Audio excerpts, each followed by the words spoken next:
Naufrage en Virginie de Bernardin de Saint-Pierre. L'horizon offrait tous les signes d'une longue tempête. La mer y paraissait confondue avec le ciel. Il s'en détachait sans cesse des nuages d'une forme horrible qui le traversaient avec la vitesse des oiseaux, tandis que d'autres y paraissaient immobiles comme de grands rochers. On n'apercevait aucune partie azurée du firmament. Une lueur olivâtre et blafarde éclairait seule tous les objets de la terre, de la mer et des cieux. Dans les balancements du vaisseau, ce qu'on craignait arriva. Il fut jeté sur les rochers à une demi-encablure du rivage. Ce ne fut qu'un cri de douleur parmi nous. Paul allait s'élancer à la mer lorsque je le saisis par le bras. Mon fils, lui dis-je, voulez-vous périr? Que j'aille à son secours, s'écria-t-il, ou que je meure. Comme le désespoir lui ôtait la raison pour prévenir sa perte, Domingue et moi lui attachâmes à la ceinture une longue corde dont nous saisîmes l'une des extrémités. Paul alors s'avança vers le Saint-Géraud, tantôt nageant, tantôt marchant sur les récifs. Quelquefois il avait espoir de l'aborder, car la mer, dans ses mouvements irréguliers, laissait le vaisseau presque à sec, de manière qu'on en eût pu faire le tour à pied.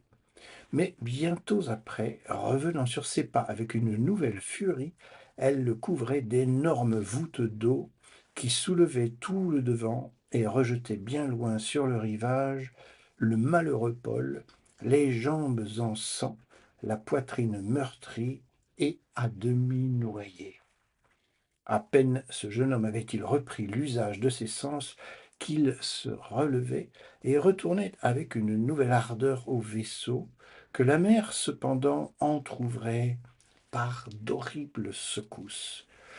Tout l'équipage, désespérant alors de son salut, se précipitait en foule à la mer, sur des vergues, des planches, des cages à poules, des tables et des tonneaux. On vit alors un objet digne d'une éternelle pitié. Une jeune demoiselle parut dans la galerie de la poupe du Saint-Géran, tendant les bras vers celui qui faisait tant d'efforts pour la joindre. C'était Virginie. Elle avait reconnu Paul à son intrépidité. La vue de cette aimable personne exposée à un si terrible danger nous remplit de douleur et de désespoir. Pour Virginie, d'un port noble et assuré, elle nous faisait signe de la main comme nous disant un éternel adieu. Tous les matelots s'étaient jetés à la mer. Il n'en restait plus qu'un sur le pont qui était tout nu et nerveux comme Hercule. Il s'approcha de Virginie avec respect. Nous le vîmes même se jeter à ses genoux, mais elle, le repoussant avec dignité, détourna de lui sa vue.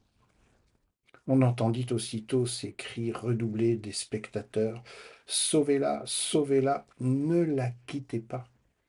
Mais dans ce moment, une montagne d'eau d'une effroyable grandeur s'avança en rugissant vers le vaisseau, qu'elle menaçait de ses flancs noirs et de ses sommets écumants.